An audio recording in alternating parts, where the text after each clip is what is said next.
อยากให้หนอนตายดีต้องนี่เลยครับสารเคมีกลุ่ม15ครับสารเคมีกลุ่ม15ที่ผมจะพูดถึงวันนี้สังเกตได้ง่ายๆนะครับว่าบนฉลากของสารเคมีเกษตรที่ถูกต้องเนี่ยจะมีแถบตัวหนังสือสีดำหรือสีขาวก็ตามนะครับจะเขียนว่าเป็นสารเคมีกลุ่ม15บางคนเอาไปใช้แล้วก็บอกว่าตายดีบางคนก็บอกว่าตายไม่ค่อยเอี่ยมก่อนที่จะคุยต่อไปเอาชื่อสามัญไปก่อนนะครับลูเฟนูลอนโนวาลูลอนฟูเฟนน็อกซูลอนไดฟูเบนซูลอนทีฟูเบนซูลอนบางตัวก็ขึ้นทะเบียนในประเทศไทยบางตัวก็อาจจะยังไม่ได้ขึ้นทะเบียนในประเทศไทยนะครับแต่สังเกตดีๆนะครับว่าชื่อสามัญของสารกลุ่ม15เนี่ยจะลงท้ายด้วยคำว่าลูลอนซูลอนฉะนั้นเวลาที่ท่านไปซื้อสารเคมีเกษตรตามร้านเคมีเกษตรทั่วๆไปนะครับถ้าชื่อลงท้ายด้วยซูลอนลูลอนอะไรพวกนี้ก็อนุมานไปได้เลยนะครับว่ามันเป็นสารเคมีกลุ่ม15เป็นยาฉีดหนอนนะครับใช้ได้ตั้งแต่หนอนเล็กหนอนใหญ่หนอนกินใบหนอนกินไส้หนอนหลอดหอมหนอนกระทู้หนอนกินรากหนอนใยผักหนอนนาข้าวหนอนใบขาวหนอนกอหนอนเจาะต้นเจาะดอกเจาะฝักหนอนไถเปลือกหนอนชอนใบหนอนใต้ใบหนอนบนใบหนอนปอกหนอนขยอกหนอนดื้อยาหนอนกินลูกหนอนห่อใบหนอนพับใบหนอนหน้าแมวหนอนแก้วส้มหนอนหนังเหนียวหนอนคืบหนอนเล็กหนอนใหญ่หนอนชาเขียวหนอนนกหนอนแมลงวันก็เท่าที่เอ่ยมานี่ก็เกือบจะทุกหนอนที่ระบาดอยู่ในประเทศไทยทั้งนั้นนะครับสารเคมีกลุ่มนี้เนี่ยนะครับกำจัดได้ดีเฉพาะหนอนนะครับถ้าเป็นตัวเพลี้ยหรือตัวแมลงอื่นๆเนี่ยได้ผลไม่ดีหรือไม่ควรเอาไปใช้เลยด้วยซ้ำและที่ผมมาคุยเรื่องสารเคมีกลุ่ม15พวกตระกูลซูลอนลูลอนทั้งหลายเนี่ยก็เพราะว่าช่วงที่ผ่านมาหลายๆเดือนเนี่ยผมได้ข่าวว่ามีการใช้สารเคมีกำจัดหนอนแล้วไม่ค่อยตายหรือตายไม่เอี่ยมตายไม่ดีไม่ว่าจะเป็นหนอนกระทู้ข้าวโพดหนอนใบขาวหนอนกอหนอนใยผักพวกนี้นี่อาจจะดื้อยาหรืออาจจะต้านทานสารเคมีกันมากขึ้นเพราะเราใช้สารเคมีจำนวนมากในการกำจัดนะครับเพราะไอ้พวกนี้มันดื้อและตอนนี้สารเคมีกลุ่ม15เนี่ยก็ผมก็เห็นขายกันในบางเขตบางจังหวัดก็เริ่มหันมาใช้พวกนี้กันบ้างแล้วหลายๆคนที่ซื้อเอาไปใช้นะครับก็จะมีทั้งคนที่เข้าใจและไม่เข้าใจนะครับว่าเอ๊ะพอซื้อไปใช้แล้วทำไมฉีดแล้วบางคนบอกว่าตายดีบางคนบอกว่าตายไม่ดีมันมีเหตุผลนะครับก่อนอื่นเนี่ยเดี๋ยวผมทำความเข้าใจกันก่อนนะครับว่าสารเคมีกำจัดแมลงกลุ่ม15เนี่ยมันออกฤทธิ์นะครับถ้าเรียกภาษาเข้าใจง่ายๆคือไปยับยั้งการลอกคราบทันทีที่หนอนนะครับได้รับสารเคมีไม่ว่าจะเข้าไปทางผิวหนังของหนอนหรือจะเข้าไปด้วยวิธีการกัดกินเข้าไปสู่ร่างกายของหนอนเนี่ยสารเคมีกลุ่ม15เนี่ยมันจะเข้าไปเปลี่ยนกระบวนการของตัวหนอนให้มันไม่สามารถลอกคราบได้ซึ่งการลอกคราบเนี่ยมันสำคัญกับตัวหนอนนะครับหนอน1ตัวเนี่ยที่มีวงจรชีวิตประมาณ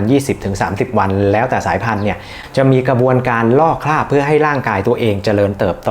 และจะลอกคราบครั้งสุดท้ายเพื่อจะเปลี่ยนไปเป็นตัวผีเสื้อการเข้าไปยับยั้งกระบวนการลอกคราบเนี่ยมันก็เข้าไปยุ่งเกี่ยวกับกระบวนการสร้างไคตินของหนอนคำว่าไคตินเนี่ยก็มีความหมายคล้ายๆกับไคโตซานที่เราเอามาใช้กันในแปลงเกษตรเนี่ยนะครับมันก็มาจากเปลือกหอยเปลือกปูหนอนก็เช่นกันนะครับหนอนก็จะมีกระบวนการสร้างไคตินขึ้นมาเพื่อผลัด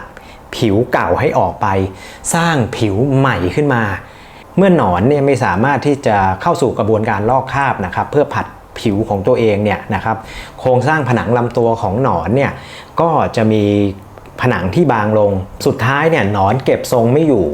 พอเก็บทรงไม่อยู่ร่างกายหนอนก็สูญเสียน้ำพอสูญเสียน้ำไปหนอนก็จะตายไปในที่สุดและสุดท้ายเนี่ยกระบวนการก่อนที่หนอนจะเปลี่ยนไปเป็นผีเสื้อเนี่ยก็จะเจอกระบวนการยับยั้งการสร้างไคตินสุดท้ายก็ออกมาเป็นผีเสื้อไม่ได้และนี่คือกระบวนการทั้งหมดที่สารเคมีกลุ่ม15เนี่ยเข้าไปมีส่วนในกระบวนการยับยั้งการสร้างไคตินหรือยับยั้งการลอกคราบของตัวหนอนที่เขาว่ากันทีนี้เนี่ยนะครับหลายๆคนที่ซื้อไปใช้บางคนก็บอกว่าฉีดแล้วตายดีบางคนบอกว่าตายไม่ดีเหตุผลมันเกิดขึ้นก็เพราะว่าก็เวลาที่เราฉีดพ่นไปแล้วนะครับหนอนได้รับสารเคมีแล้วหนอนไม่ได้ตายทันทีเหมือนกับสารเคมีส่วนมากที่เราเอามาฉีดพ่นนะครับมันจะต้องผ่านกระบวนการจนถึงหนอนพยายามจะลอกคราบก่อนมันถึงจะตายซึ่งบางครั้งเนี่ย กระบวนการกว่าที่รับยาแล้วกว่าจะลอกคราบมันอาจจะต้องใช้ระยะเวลาประมาณ 3-4 วันฉะนั้นหลังจากที่เราฉีดพ่นไปแล้วเนี่ยหนอนจำนวนหนึ่งที่ยังไม่เข้าสู่กระบวนการลอกคราบเนี่ยมันก็ต้องรอทิ้งระยะเวลาประมาณสัก4 วัน 5 วันกว่าที่สารเคมีจะออกฤทธิ์ให้เราเห็นว่าหนอนตายไงครับทีนี้ก็เข้าใจนะครับว่าเป็นปกติแล้วคนที่ซื้อสารเคมีเกษตรไปใช้เนี่ยก็อยากให้ฉีดพ่นแล้วมันตายทันทีให้มันเห็นว่ามันตายเลยในยุคก่อนๆที่สวนที่บ้านเนี่ยผมก็เข้าใจแบบทุกๆคนเหมือนกันนะครับเราก็เอาสารเคมีมาลองแช่ผสมน้ำแล้วก็เอาหนอนลงไปแช่ปรากฏว่าเราแช่ไปแล้วผ่านไป15 นาทีหนอนมันก็ยังดิ้นอยู่เอาขึ้นมาหนอนก็ยังเดินได้อยู่นะครับอันนี้เนี่ยถ้าเราไม่เข้าใจเรื่องของกระบวนการออกฤทธิ์เนี่ยเราก็จะเข้าใจว่าสารเคมีเนี่ยมีปัญหาสารเคมีเนี่ยมันไม่ดีแต่สารเคมีแต่ละชนิดมีกลไกการออกฤทธิ์ไม่เหมือนกันฉะนั้นเวลาที่สารเคมีออกฤทธิ์กับหนอนเนี่ยบางทีมันต้องใช้ระยะเวลาอย่างกลุ่ม15ที่ผมบอกไงครับความเข้าใจผิดในเรื่องของว่าใช้แล้วหนอนไม่ตายเนี่ยมันก็เลยส่งผลหลายๆอย่างนะครับรวมทั้งด้านราคาที่มันราคาสูงเหตุผลเป็นเพราะแบบนี้นะครับบางคนที่อาจจะไม่เข้าใจและประกอบด้วยเวลาที่ไปซื้อมาใช้เนี่ยทางตัวแทนจำหน่ายหรือผู้ที่เขาจัดจำหน่ายเนี่ยไม่ได้อธิบายเรื่องนี้นะครับพอเวลาเอามาใช้เนี่ยเขารู้สึกว่าทำไมไม่ตายสักทีก็เลยกลับไปบ่นกับตัวแทนจำหน่ายพอบ่นกับตัวแทนจำหน่ายตัวแทนจำหน่ายก็ไปบ่นกับบริษัทว่าทำไมไม่ตายพอทุกคนพูดกันแบบนี้และไม่เข้าใจเรื่องของสารเคมีเนี่ยก็ทำให้ปริมาณการขายของสารเคมีกลุ่มนี้กลุ่ม15เนี่ยมันไม่เยอะพอปริมาณจำหน่ายมันไม่เยอะเนี่ยการนำเข้ามันน้อยพอการนำเข้ามันน้อยราคามันก็เลยสูงตามแต่ถ้าสารเคมีกลุ่มนี้ได้ถูกคนที่ทำอาชีพเกษตรเอามาใช้กันจำนวนมากนะครับเดี๋ยวราคามันก็จะถูกลงเองทีนี้รู้แบบนี้แล้วนะครับถ้าซื้อสารเคมีกลุ่ม15มาใช้เนี่ยนะครับก็ไม่ต้องตกใจ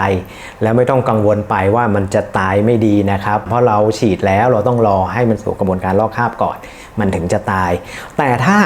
เราใช้แล้วเรารู้สึกว่ามันไม่ทันใจเราก็สามารถเอาสารเคมี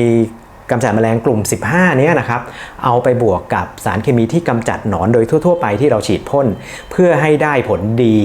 มากขึ้นนะครับและถ้าเป็นผมเองเนี่ยผมก็แนะนำนะครับเพราะว่านะครับข้อแรกนะครับเพราะว่าสารเคมีกลุ่ม15เนี่ยมันมีกลไกการออกฤทธิ์แบบนี้นะครับมันก็เลยทำให้การดื้อยาหรือการปรับตัวของหนอนเนี่ยมันช้าลงนะครับใช้แก้ปัญหาเวลาที่เราใช้สารเคมีแล้วหนอนตายไม่ดีเนี่ยเราใช้สารเคมีกลุ่ม15ไปเพื่อไปช่วยลดอาการดื้อยาของตัวหนอนได้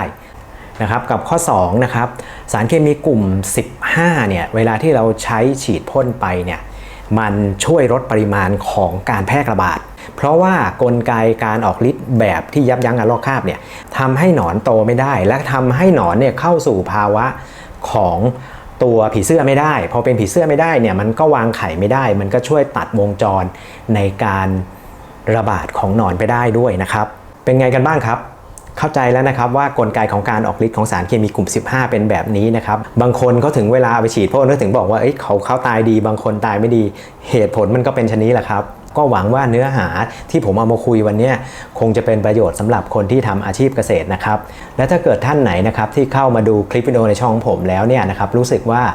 คลิปวิดีโอในช่องผมมีประโยชน์สำหรับท่านนะครับก็ช่วยกด Subscribe กดไลค์แล้วก็แชร์ให้เพื่อนๆที่ทำอาชีพเกษตรได้รับข้อมูลตรงนี้ด้วยนะครับสำหรับคลิปวิดีโอของผมวันนี้ก็จบเท่านี้นะครับแล้วเจอกันใหม่คลิปหน้านะครับสวัสดีครับ